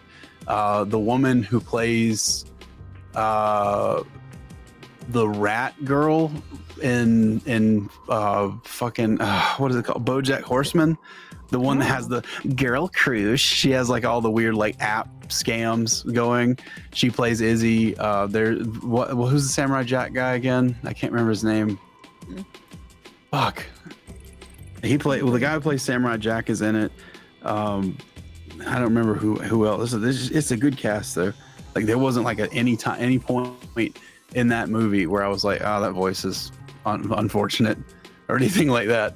The songs are good. It really is. It's a CG, Moonbeam render. I assume they use Moonbeam, It's very well rendered, very well animated CG stuff, and it has the feel of it that's very similar to like the first season of My Little Pony, the G4 stuff, and it's got like some different kind of humor in it, but it's really good. I highly recommend it. Oh God, what is that guy's name? The guy, the Korean guy. He's like a gynecologist, but he's also an actor. John Fuck. Cena. Ken Jeong. The guy who's in The Hangover is like, oh, you want to fuck on me? That guy who's played like the little Chinese hilarious. dude. He's in that. Yeah, he's like the little James Marsden plays like the sheriff in their town, and he's like his little deputy guy. It's so funny. Like, please go watch it. But the show they made is awful. They took all the voice talent out of it, and they took all the like good animation. All that is completely removed, and everything looks and sounds like those weird like Dubai and Bangladesh made like nursery rhyme videos on YouTube that are like that weird stiff CG shit. See, part of me thinks like if you just have like an appealing cast of characters, that you're right. Like that's one of the secret keys. Like if you have a cast of characters that people enjoy, they like them, they kind of want to spend more time with them. Like there you go. There can be some flaws in your show, but people will forgive a lot if they enjoy spending time with your cast, if they enjoy spending time with your characters. But that said, I think this pony situation is a really good example of how that's conditional on a lot of things, because theoretically these are the same characters, the same cast, the same designs, the same plot and setup and world, and everything is the same. So how come the movie's great and then the show sucks? There's so much that is down to execution. Well, the movie had a decent ending, and then the show just made like I forget his name, but the boy pony just kind of like a loser. I don't know exactly. Like, I don't think I Wait, ever saw which enough show of and the movie show. is this you're talking about, Liz? I thought we were talking about the new generation. I don't Like, know. they I made don't think they I thought kind it of was- did that in the movie. Which No, not in one? the movie. No, hold on. Okay, so there's the My Little Pony movie with Izzy, right? Yeah. Izzy, and then we're talking My about the Izzy. show that came after it, right? Yeah, the show that came after on Netflix. And I'm saying did that in the show? I thought a little bit of the show on Netflix. I only saw like a little clip of it, but I thought that they had the boy pony from the movie in the show, but they kind of like made him really insecure and kind of a downer. It's just like he was like the counter to everything they said in there. Like he's they could have done that. Pushback. Yeah, they could have. Phil Lamar, that's the guy's voice who does Samurai Jack. Somebody might have said that in chat, but it just came to me. But anyway, Mamo's doing training data or something. I don't know what this is, but he's doing a training data, and these are all of Dave's altered Lilith pics that he's training AI on. Oh, cool. Oh, okay. Yeah, I don't It's know. Dave's art, but there's no backgrounds. Ideally, you don't want those when you're doing this anyway. But yeah. So I don't know. I don't really know a lot about what goes on in the show because I love the movie so much, and I was like, well, this is great. Like, you know, My Little Pony's gonna be kind of everywhere again. I mean, I know. Look, I know a lot of people did not like back in like 2011, 2012 when you could not go on the internet and escape My Little Pony stuff. I know everybody hated that. I loved that. I didn't like that people couldn't get away from it that didn't like it, but like I liked that there was such a big community and everybody was creating all this stuff. Some of it was total shit, but some of it was good, and some of the fan stuff was enjoyable and like very, very memorable, more so than the show turned out to be later on. The plush, the fan art plush looked really good. The fan There's art some really plushes. good. Yeah, the art. Some of the artists did really amazing plush. Oh, I don't know. Hasbro Yeah, did. I'm not a big saw plush guy myself, so I didn't catch that. But there were really like professional. figures, like 3D printed figures people made, and they were of like some of the side characters that didn't really get a lot of love in the show, and they were amazing. Like I liked it. I thought that it was great that had that exploded like it did, and I would love to see that happen again with the G5 stuff. But like the show, I tried to watch like an episode or two of it, and I like my brain literally just fucking like shut down. Like when they steal people's brains and like the fucking Mr. Bean thing, like that's what it looked like. I was making that fucking Rowan Atkinson face where his eyes are like rolled up and his mouth, like his bottom lips like curled down. Well, that's why it's like the point you had about like, oh, if you just have some appealing, cute, like, you know, like some characters, some girls that inspires cute, like, yes, but for some reason it's so easy to do even the best idea and the best premise wrong. And the My Little Pony Generation 5, I think it's like movie, oh, they got it, this is appealing, people will like to watch this. Then same characters, same setting, same everything, they put it in the show, wow, unwatchable. So they're hating on Pinky in the chat. That's good. But I don't know. They're hating on Rarity in the chat. I haven't seen enough of Rarity. I like Pinky. Yeah, I don't know. Enough of the She's show be to annoying. understand why, but I feel like it's a really good example of execution is like everything when it comes to this kind of thing. You can have characters that should be appealing, but if you somehow fuck up the execution, then it's just like it's not going to work. It's got to be. It's gonna suck balls. Yeah. It's more than that. If you have, say, a series of some cute bouncy girls, but you completely miss the point of like what your series should be about when you start, and then you suddenly change it into something like really dark and serious, and we never see the girls, and it's just no fun anymore, you're gonna lose your audience. Kind of lose, like, yeah. Like you can sometimes do things like that and have people stick around, but like that's a huge risk, right? Like if I have known like a handful of people who started out doing like one thing on YouTube, and then they like suddenly they're just like, well, now I have an audience, so now I will do this other thing that I actually wanted to do. And then like, you know, I mean, I'm talking about people who had like 300,000 subscribers. Yeah.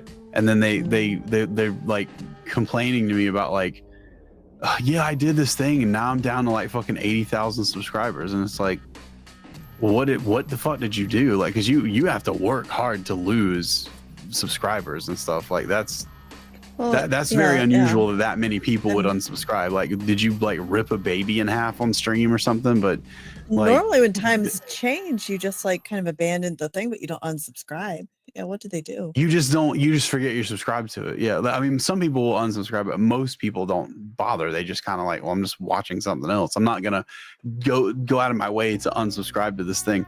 But like, this particular guy was like, yeah, this is what I'm doing now, and he went from like posting one type of video to trying to like stream and do let's plays type stuff on his channel, and people hated it so fucking much. And he wasn't entertaining live. He was awful. It was just like dead air. He just wasn't talking, and it was just like, dude, why wouldn't they unsubscribe? Like, this sucks.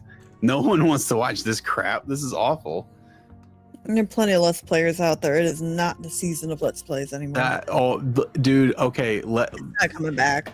Audience, Vivid Dreamkeepers fans, I'm talking directly to you right now, okay? Listen, if you're thinking about doing Let's Plays on YouTube, take your thumb, make it like a thumbs up. Make like a thumbs up with your hand, and then put your thumb over your index finger, like just lay it flat over your index finger, and then just bend your wrist down as hard as you can. That's your punishment for thinking about doing Let's Plays. Okay, you have got to be retarded to think that a Let's Play channel would be anything you past like 2012 a thing you could do. Let's Play stuff, the days of like starting out a career doing that kind of shit have been over for 20 years. Like that is now YouTube and Newgrounds retirement.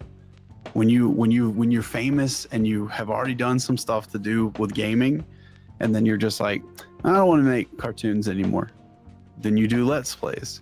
Aaron Hansen has done that. Chris O'Neill has done that. Like, these are people that, you know, would put all this stuff into these animations, extreme amounts of work, by the way, who figured out at some point that they can make more money playing video games with their friends and recording it. You're not that. You're not that famous. You haven't been known that long. You cannot just start out doing Let's Plays. Okay, so that's my That's my advice But what if you to someone want who's it? trying What to do if Let's you Plays. really, really want it, and you refuse Then to get a do the job? wrist thing twice and see how you feel after that. But yeah, What if we just didn't see stream a that? lot of the stream doing that, and then that'll wake you up. But You get one view and I we didn't hate see a them. lot of that show for G5 because it was so bad that it my brain like blocked it out. But I remember like they changed. The first thing that sucked is they changed all the voices.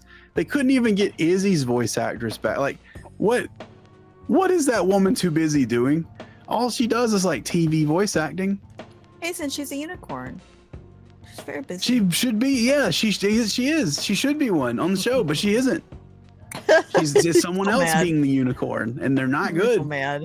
Oh, Yeah, I am mad. I liked Izzy. I thought she was the most fun fucking character in that movie. And then they just took all of her they just took like a personality needle and just sucked all her personality, her voice, everything out, and just threw it in the trash and was like, "Well, done. yeah. Hey, That's done." so did you throw all your Izzy fan art and all your Izzy flesh into the Yeah, I garbage? threw all my Izzy stuff. I went Walked on I don't really around like my this entire fucking hotel rooms, tearing it all down. I went on a You hunger cleaned strike. your room.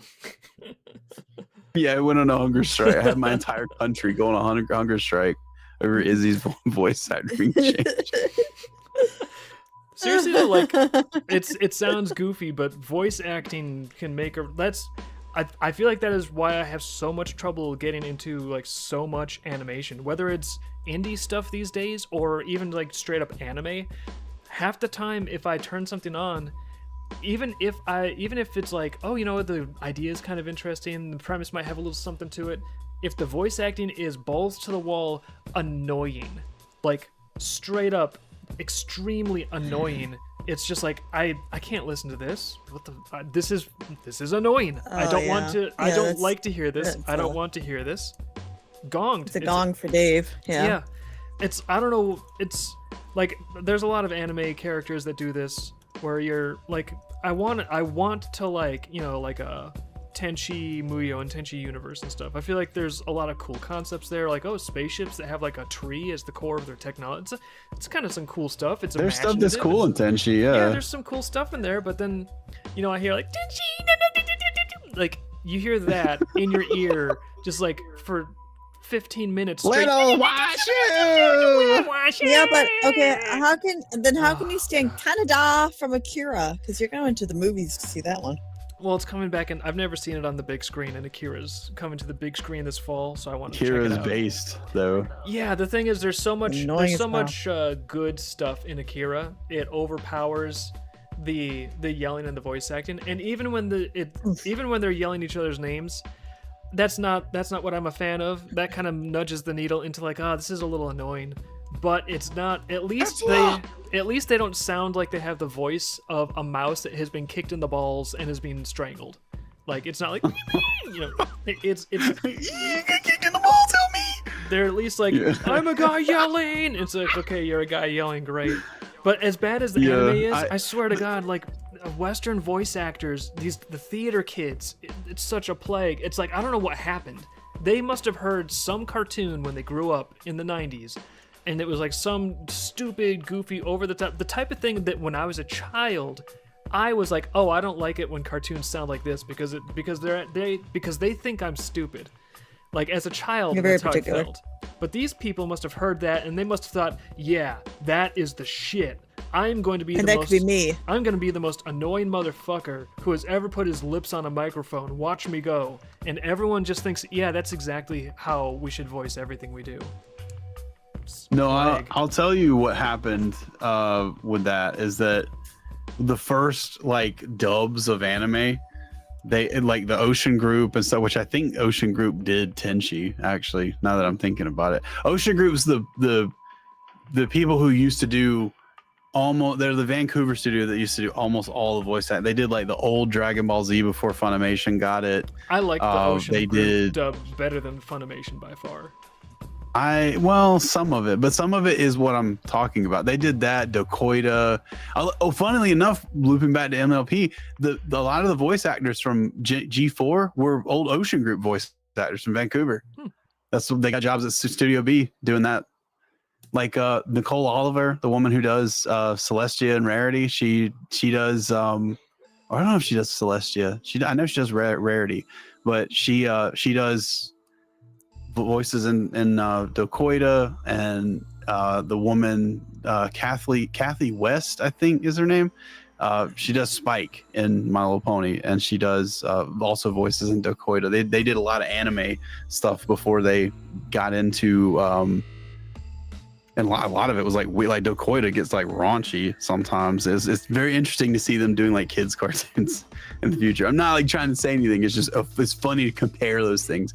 But the way that voice acting happened is that they would have them listen to the Japanese voice acting, which in some of those old shows is like that. It's very much like exactly what you're talking about. Yeah.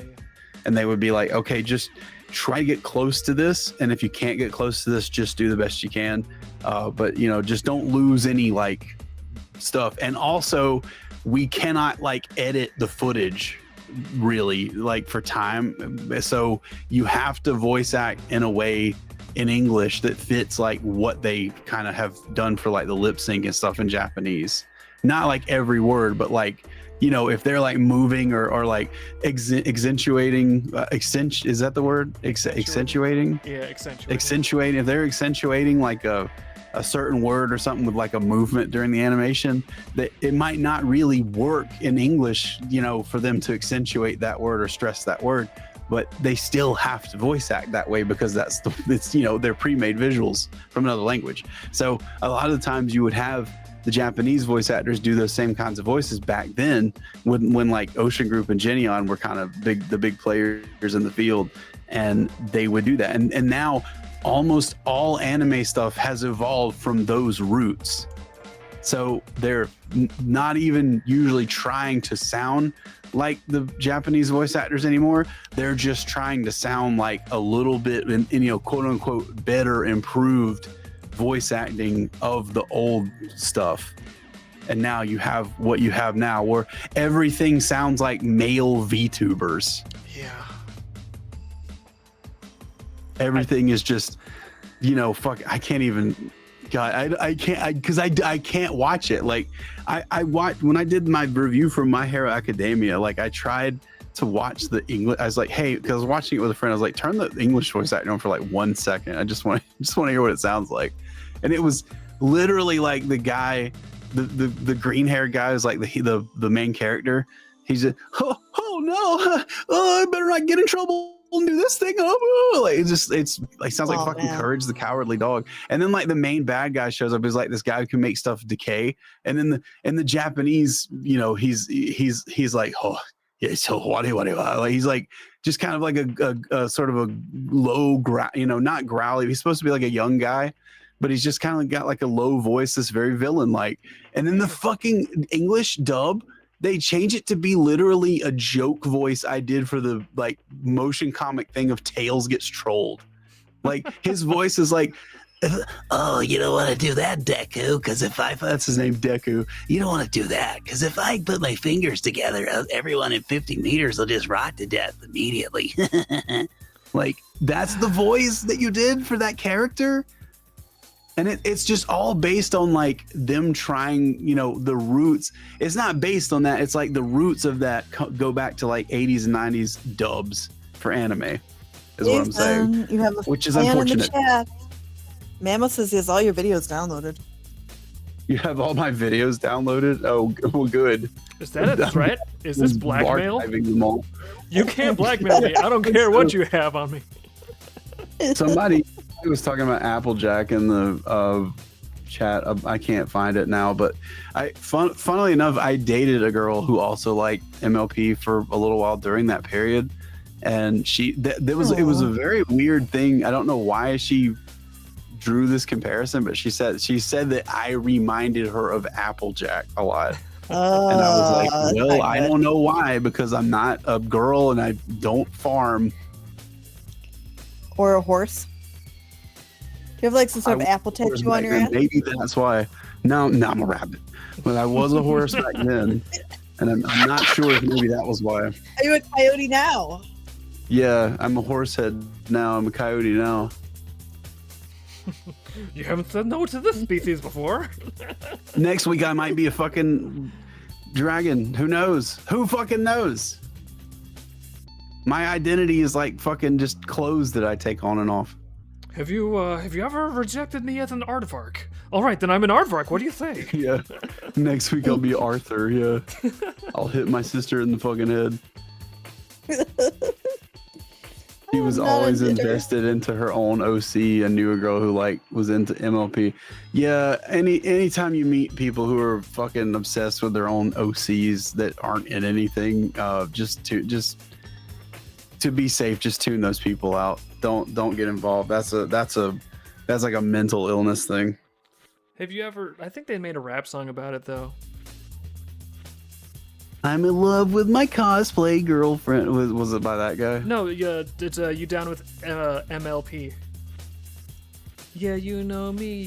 Are you down with MLP? MLP, yeah, you know. Am I remembering that song wrong? He's making a joke, and it's really off I don't know 'cause what he's you're overdone. joking about. I'm not sure what the reference is there. It's a rap song about being down with You've- MLP. You failed. Get off the internet, Dave. I have Get not overtime. failed. It's a Yeah, shut really. up, crickets. You and your soundboard powers. Roger performed Sonic with a very neutral tone. You know, when he tried out, he was in an interview talking about this. This is like public info, I'm pretty sure.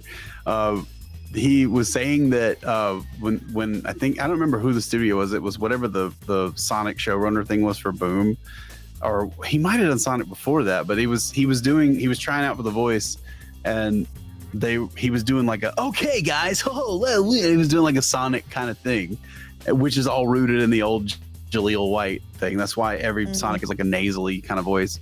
But he was told by them like go lower and do less nasally, and then they kept like every time he would do a take, they'd be like a little bit lower, less nasally, just relax. And he finally just got around to like his own regular voice, and they were just like, dude, that's it. I said, are you kidding me?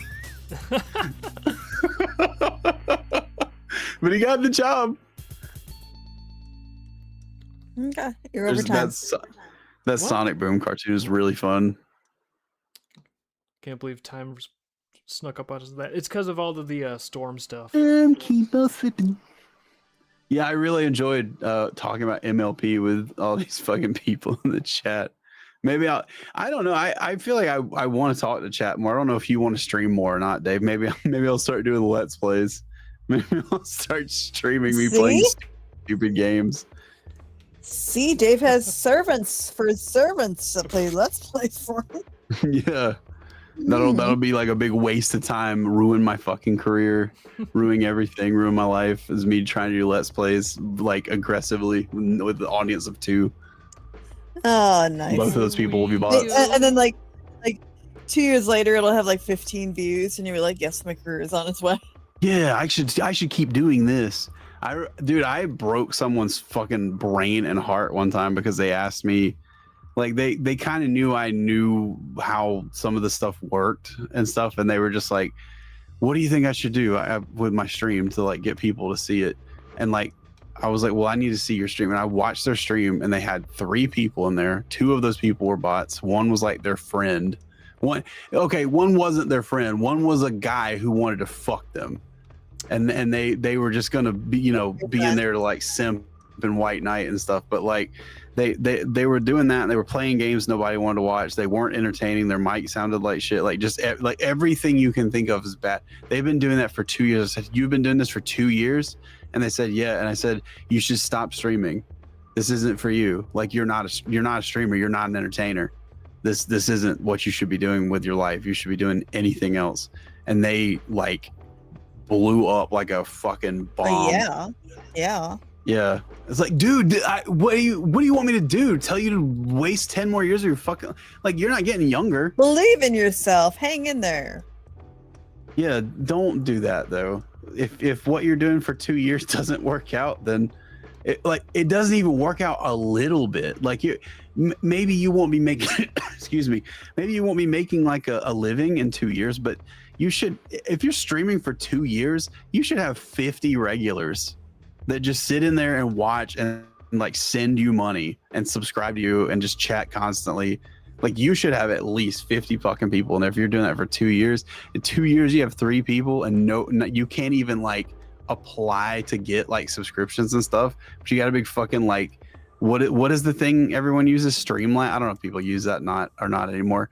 But you have a big fucking Streamlabs button in there. It's like send me money or coffee. Coffee's the thing everyone uses now. Ko-Fi. Yeah, Ko-Fi. What? That's so stupid. It's coffee. Like I don't care what they say, but give up. Go get a fucking job at McDonald's. Like you need money that bad? You can't. You spend your whole day fucking streaming and no one's watching you. Go get a job at McDonald's, man, and earn like a couple $100 a week doing that. Well, you'll be better off. If you have more videos and if you have more number of videos and number of subscribers, I think you have a problem. Well, yeah, I think so, because like, especially after if you're starting out, maybe not, but 2 years. Like what? This person was in like their 20s. You spent a fifth of your 20s. You spent 20% of what is supposed to be like the most fun prime of your life, sitting in a room by yourself playing games no one wanted to watch, and just wondering why no one came to see, and having like a fucking shitty microphone. And like, just dude, just stop. Like you don't understand what makes this good. It's not within you. Right? It's like what is that? Okay. What is that thing from Prequel Adventure? Like it's like looking at a paraplegic daughter and telling her how she will never get to be a ballerina or something. It's that. Except it's real. It's like that. McDonald. Yes, get job at McDonald. Yeah, well, Mamo says he can't work at McDonald because they want him dead. And I'm like, Ronald is gonna get you. Ronald wants Mamo dead. Mamo, do not get job at McDonald. All bets are off if you're in a war zone. Ronald is going to win. What do you mean this thing? Work. Oh yeah, you're going to go into Flip Burgers and they're going to arrest you. Ronald's going to get you. It's a trick. They're going to kill you. Yeah. I'm going to get you. Anyway, we're over time, and we will have Captain's Log done when this is done. Well, actually, he's got another frame scene after this, so it's going to be another little while, maybe Monday. Yeah, but it's just Captain Dave, and he's holding still. He's not jumping all over the place with dynamic motion the way Lula is. We could make him jump all over the place with AI if we really wanted to make him do that. That's true. It won't make any sense. It'll look really robotic. People are still donating to GarageBand. Yeah, you can still get into GarageBand, by the way, if you missed it. The fucking tiers are, some of the tiers are still open, not all of them. No Memo, not all of them. But you can still get into GarageBand, and if you didn't get in when it was active, it's still open, so you can still get the figure, which will not probably ever be sold again after the campaign, because it's they're not easy to make those, so you kind of try to like make those all in like one go when you do them. Yeah, you can't just like be like, I'm just gonna make one and ship it in at a time. Yeah, people don't understand. Yeah, that's like I don't know. It's weird. Like I see a lot of these furry artists now. They're doing like minimum order this thing with plushies, and it's like, dude, you gotta to make anything off plushies. You pretty like to make anything off plushies that have any sort of like good about them at all. Like you kind of have to make like at least 100, 200 of those things. Mm-hmm. That's the low end. So I don't know how or why people are suddenly like really into making like plushies of stuff. I think it's because it's more accessible with some of the middleman companies coming in. Yeah, you can just use Makeship.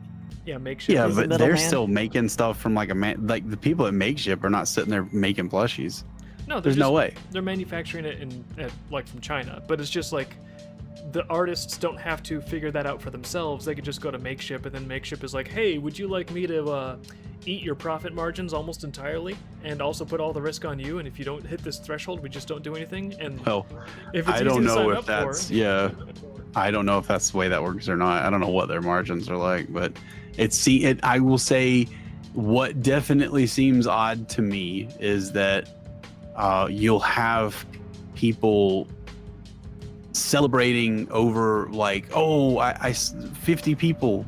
We got 50 people at the end of this thing to get plushies. And it's like, you look at the plushie and it doesn't look like the character at all. Sometimes it does, sometimes it doesn't.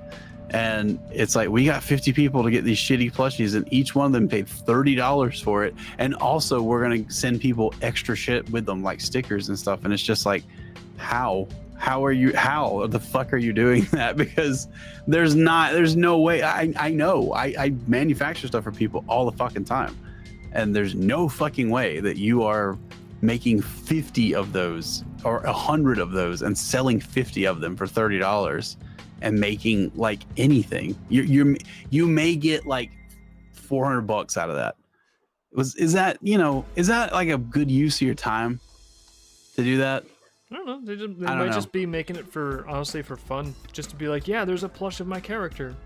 It's kind of a rush, you know. I think that's what a lot of those people are doing. And if I don't know what Makeship is eating, if any, but I assume they'll be taking 10 to 15% of that of the profits at least for themselves, or maybe even more. And by the time they do that, you know, you went through all that stuff and did all the like do this, do that, you know, and like now you got fucking $300, $200. I've seen one guy where he's saying, oh my gosh, if I sell 200 of these, I start to make profit from Makeship. You shouldn't need to sell 200 to make any profit. That would be. Well, it's because Makeship takes it, and after selling 200, it changes the profit margins that he gets. Well, still, after selling 200, it definitely would change the profit margins. But I haven't seen whatever it is you're talking about. But if it is the way you describe it, that is a little nutty. It makes me sort of wonder what they might be taking from people, and if maybe I should get them to give me a call, because I could probably come up with a better deal. I know how. Well, I mean, work. if Makeship, that could be me. I could be. Hazenship could come in and eat their Hazenship. Call Hazenship today. Yeah, I'm not what's fucking Makeship offering you? Oh, this I'll do it for half of that. I mean, Hazenship. If people are like happy with the Makeship stuff and they're like, yeah, I'm just I wanted to pay that much. It's like, you know, it's not like they have a gun to their head being forced to use that service. Like, they could shop around for themselves if they wanted to, but I think convenience matters for a lot. When people recognize a name and they know it and other people have used it, it's sort of it's like halfway towards. I think if I had to take a guess, what it feels a lot like to me, because I see people doing it and then like their friend artist will do it, you know, like all these furry artists and stuff, they don't want to be friends with anybody who's not also a furry artist. But like one guy A will do it, and then guy A's friends 2 weeks after will suddenly be like, I'm doing a plushie thing too, and then it'll always be like, you know, a crapshoot if it's any kind of quality at all. But I do think there's something like you, Liz, you might be onto something with it, where it's just like people are just like, well, I just want to see my OC in like a plushie form or something, and if I make a little money, that's great. But the main thing is, oh, my OC, my OC, my OC, my OC. So, you know, again, that's a brain disease. When you get to know a furry artist, or you start talking to somebody, or not even an artist, just like some whack job that's just constantly sending you like 2005 DeviantArt quality crap of their fucking made up shit that's in nothing, accompanied by a 6-paragraph essay that describes who they are and their history. That's a brain disease. So don't be friends with those people. Those people deserve social isolation. So that's what you should give them. You know, sometimes you can see them coming where they wear those shirts with their characters on them too. Some people, I bet, probably do wear shirts with their characters on them, so that people go, wow, what is that character? And then they go, this character is Tara Boo Boo #2, and they're this, and they came from this war, and in this world they come from is like this and that. Like, yeah, man, just okay. You could have just said, it's my thing, I made it up. Like that, yeah. I'm sorry. Yeah, it's like, this is actually me. Can't you tell? This is actually me. Wait, and if you don't think this is interesting, I'll kill myself. How great would it be if some winner had like all these shirts and it's just like photos of himself on his shirt, different shirts. He just takes photos of him, like different Facebook profile pics, and they're all just like Just on his like shirt. actual photographs. Yes. You know, And if you think what I asked for Christmas is that cringe, you could just tell me instead of putting it on blast. I'm just saying. Oh, he just shows up in his own shirt with his own face on there. Just one little It's little like a dream. SIBO thing where he has his self tattooed on his back. Yeah. Oh, how terrible. Just wanted to walk around town feeling cool, but Liz shoots down David's dreams. Just- Constantly hoping somebody asks you, who's that on this shirt? It's like, that's me.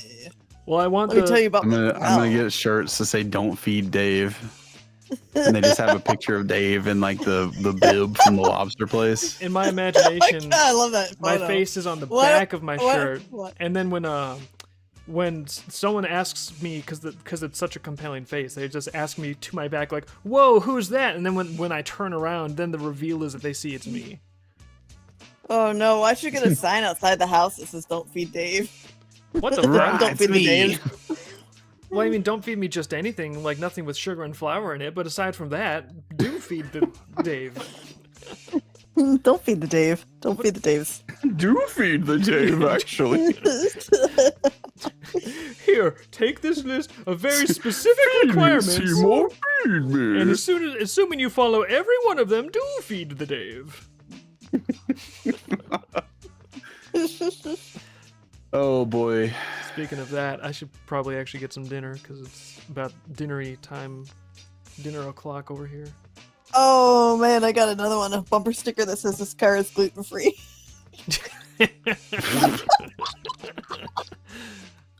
Oh man, I want that for some family members of yours, Dave. I just put that, like, no, I'll make a shirt for that family member, bring it and give it to him, and it's oversized. It's like, this shirt is gluten free, and it just like has his face on it, like an arrow.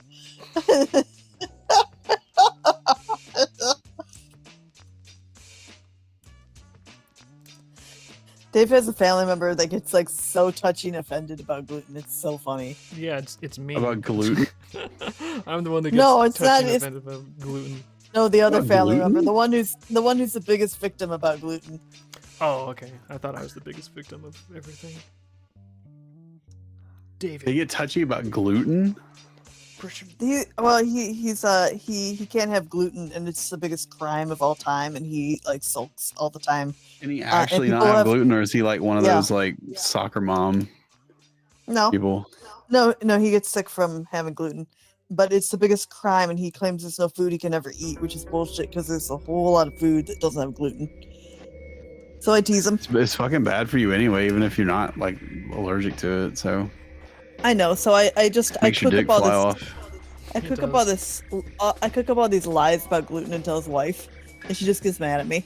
What? What do you mean What? lies Why? about gluten? Why do you do that? No, it should be funny. It just Do you make know him mad. gluten is actually the curse from an evil wizard?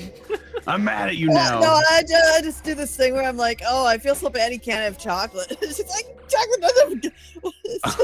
And I do Okay, this that's every a year, little just funny. driving her fucking nuts. It's so funny. I spent like 3 years of, oh, I'm so sorry you can't have chocolate because of all the gluten in it. She just gets really mad. That's Liz with the psychological warfare for no reason. I have to be entertained if I'm going to spend hours with these people. I have to entertain myself somehow. That's what I tell myself That's too. Liz. Fridays at 7.